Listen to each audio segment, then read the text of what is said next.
Glory! Yes, glory. This video is going to be talking about the best ways to spend your glory, the best ways to get them, but mainly all about the spend, cultivation and prioritizing, because that's the crucial part to getting glory. Also talking about the idea of hoarding glory, because let's face it, should you hoard glory?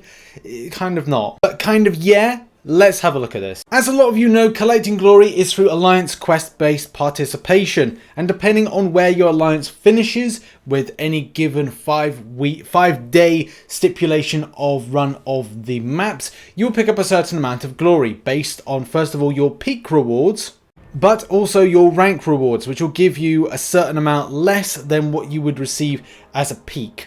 The further you go with your MCOC career, whether or not you start by going with map 2, map 3, and now you're doing stuff like map 5, you'll see a jump up in the amount of glory you're able to pick up after the run of a sequence of alliance quest. Now, there's certain things to bear in mind wherever you're at in the game. Lower level people, your spend of glory may be very much tailored towards improving champions of 4-star and maybe at the start of 5-star, but I would probably say it's best to focus on 4 stars in order to get them up. And certain resources can be available. As you see on the top line, you got tier 4 skill or a different type of catalyst there. It won't be skill, it could be mutant, it could be anything. The same thing with a tier 3 and a tier 2 and a tier 1. All things very helpful for improving roster development. Increasing your roster size is going to be very good for you down the line, but it won't be something I think you'll focus on. You'll mainly be focusing on certain champions that are going to improve you to do the normal acts and as well the monthly events. The next row I think is more important for those that are uncollected,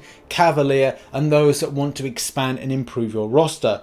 Once you have the availability to go for these particular items in this row, you'll largely be finding your 4 stars are at a point where you're sort of thinking about them, you're sort of keeping them as well for other content, and maybe a lead champion that does a lot of damage, but also considering your 5-star roster of the future. And definitely the tier 5 basic, the tier 2 alpha fragments, the tier 4 basic and the tier 1 alpha catalyst. All this stuff is very important. You will find that you'll need a lot of tier 1 alpha, also tier 4 basic, even though there's a lot more available in the game, and this is actually kind of a good buy at 300 glory. You'll have to make that decision whether or not you could get it out for free or what you're actually getting less of in amount in a monthly basis. Now, to give everyone an idea of where I'm at currently in game, I need more tier 2 alpha than I have for tier 5 basics. I've actually got more tier 5 basics to rank up champions than I have tier 2 alpha to back me up. So my glory spend may be on that, but I do have to consider other content. With new events coming in for this month, the month of March, and also other things when it comes to act completions as well as 100%ing, there'll be a lot more tier 2 alpha to my ratio of tier 5 basics. So it can't always be about the same thing, and I may have to go like, well, would I be better spending my glory on things like revives, health potions, because we're in the middle of Alliance War seasons, and that's something, again, we're going to talk about in a minute. 7,000 glory is a lot of glory to have on my account for any given time, and I should really start spending. So I am going to start spending, and one thing that I like to do is buy 2 of everything. So as you can see here, I'm buying 2 of the tier 5 basic. I'm going to now buy 2 of the tier 2 alpha, which doesn't give me a huge amount of tier 2 alpha catalyst fragments, but I like to do this because then I just go down, and I've already bought the revive, and as well I've bought 2 of the health potion. And when this renews, I like to buy a further 2. Mainly because it's all about looking at, if we are in alliance wars, which we are at the moment, it's just making sure I'm spending the less for the amount that I'm getting back. So next one is 380 glory spend, and I'm not going to do that. I, at a push, will buy the level 3 one, the single one, but I'm just kind of like always on the fence with getting it unless there's a dire situation. And also the fact is, I at times do consider getting the tier 4 basic, but at the moment I don't have a problem with cultivating that.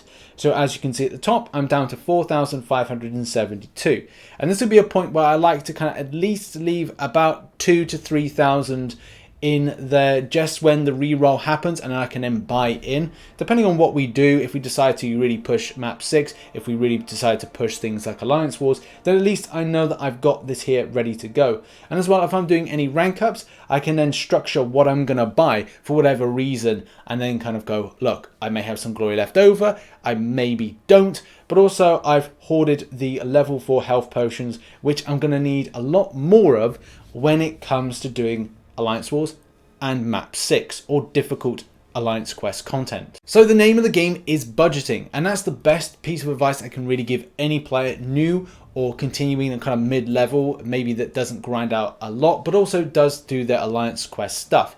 You may be in a position where you don't get shards too much, so therefore implications on the champions that you have are the roster that you're going to bring up and work with.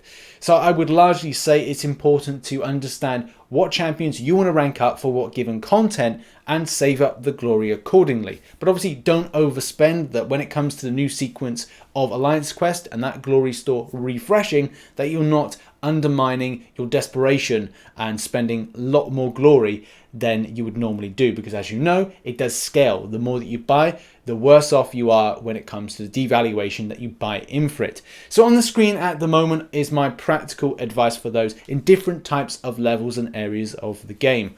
Now do bear in mind those that are Cavalier, and especially in alliances that are top tier, this guide probably won't even apply to you because you know what you're doing, but at the same time you've got to understand spend. A lot of players will go, right, well I'll spend my glory on things like Alliance Quest, Alliance Wars, and I would probably say when you're off season, focus on non-health potion grinding, but maybe buy the one or maybe two, like once every day or so, like that. So you're not kind of losing out on the glory that you're spending and devaluing yourself at the same time. Because let's face it, those health potions are great, but at the same time, you want to be able to propel your roster further in your MCOC career by doing more difficult acts, getting more and better champions in the roster to develop and do things like, you know, variants, your event questing, and so many other things as well. So it's checks and balances and making sure that you are following the rules to a T. Obviously, if you're alliance-less, this is a bit of a problem and it will really kind of limit your growth within the game. It may be good for a time, especially for like, well, I don't want a lot of my key champions to be absorbed in things like Alliance Quest and Alliance Wars, and I would recommend that just for at least 1 month, and then it's a case go back to an alliance in order to get back into getting lots of glory, especially when it comes to ranking up champions. So permanent content will give you the resources, as we can see here, but at the same time you will need to return back to an alliance in order to gather more shards, gather a lot more rank up resources, and so many other things that are going to be able to propel your roster forward. Now in any case, thank you very much for watching this video. If you did enjoy it, please hit the like button, subscribe for more Marvel Contest of Champions based content, guides and such.